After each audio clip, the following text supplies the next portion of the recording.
Yeah, I mean, it's really varied because I shot a lot of feature films, but I started out, I couldn't get in the union, so I couldn't do big feature films at first. So I did a lot of educational films and documentaries, which is where I met Carol Ballard. And then when Carol got his first feature film, which is The Black Stallion, and it was my first feature film, he asked me to shoot it. And because it was in Canada and in Italy, I didn't have to worry about the union. So it was, kind of got me in without, without all the hassles of dealing with the union. And eventually I got in the union, and that's a whole other story. But yeah, I like all aspects of films. I mean, I love directing because I like the actors. I mean, there's a period of time, if you look at my career, there's a big gap in terms of feature films, in terms of shooting them. Sort of in the late 80s to the early 90s, because I stopped doing feature films because I wanted to stay home with my two kids who were at an age when they were still young enough to listen to me, and so I really wanted to be around them more. So I just directed a lot of television commercials for a period of about 8 years. So. And then eventually when they got old enough where they'd rather be with their friends than have their father dealing with them, I went back to shooting feature films. So I just love all aspects of filmmaking. I mean, editing and photography and directing and working with actors. And, I just find the whole process really fascinating. I mean, it's such an amazingly complex and demanding field in so many different technical aspects and creative aspects. So I found it really fascinating, and continue to find it fascinating. And now that we're switching over to digital, there's like a whole new set of things to learn or unlearn, and and trying to figure out how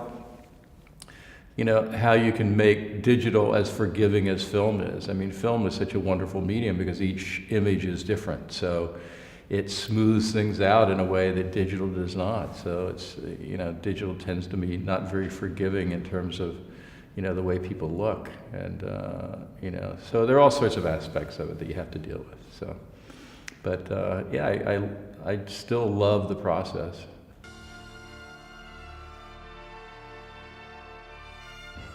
Well, the thing was about Abraham Lincoln Vampire Hunter, we shot it flat, we didn't shoot it 3D, and it was converted. And we did a lot of research, and even in those days, which was, several years ago, the technology has advanced enormously since then, but we always felt that converting to 3D made a lot more sense because the process of actually shooting in 3D with two cameras and everything is so cumbersome, and everybody I know who's done that just says, you're lucky to get in a couple of shots a day, and it's just really, it is really cumbersome. And I would say 85% of the time, I don't think it makes a big difference.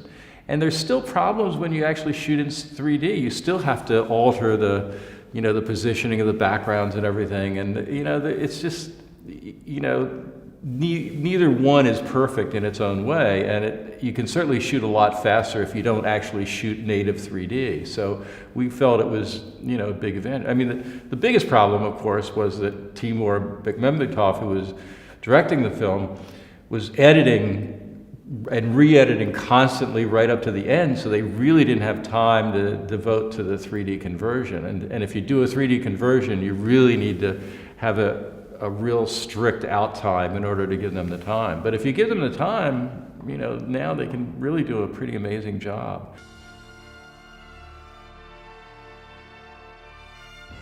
Well, you always know when you read a script there's going to be certain parts of the movie that are going to really stand out. Like certainly in The Black Stallion, when he finally makes the connection with a horse, and feeds it the seaweed, but there are also sort of some amazing sort of visual moments that sort of happen. In The Right Stuff, there's sort of that famous sequence when all the astronauts are walking down, and they're walking down a hallway, and there are these skylights overhead, so they go into the shadow and back into the light and everything. Well, it just so happened that hallway was where we had our offices in San Francisco. And you go out and look at this big wide hallway, and it was really interesting because there were lots of businesses there, but they were all behind solid doors, so you really didn't know what was going on. You had no idea what the businesses were. And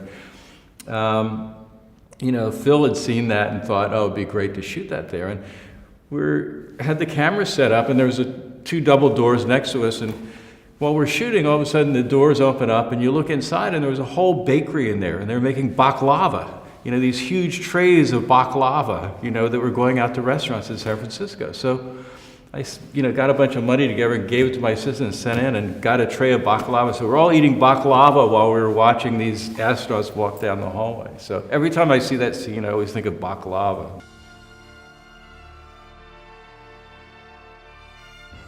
Well, it's kind of scary, I mean, a Lifetime Achievement Award makes you feel like you should be all done, but I still like shooting, and I still, I like the process and want to continue. But at the same time, it's nice to be recognized for the body of work that you've done so far. I certainly find myself, less inclined to sort of jump into things, and I'm a little more cautious about it now. But you can't always, you never know when you're going to start a movie, or when you agree to do a movie, what the experience is going to be like. I mean, you think, lots of times you'll check with other people to say, well, what was it like working with him, or what? And, you tend to ignore what they say because you go, well, it'll be different with me. And then sometimes you find you're wrong, so it's always an adventure. Both the process of making the movie and the experience of working with all the people that you work with, too.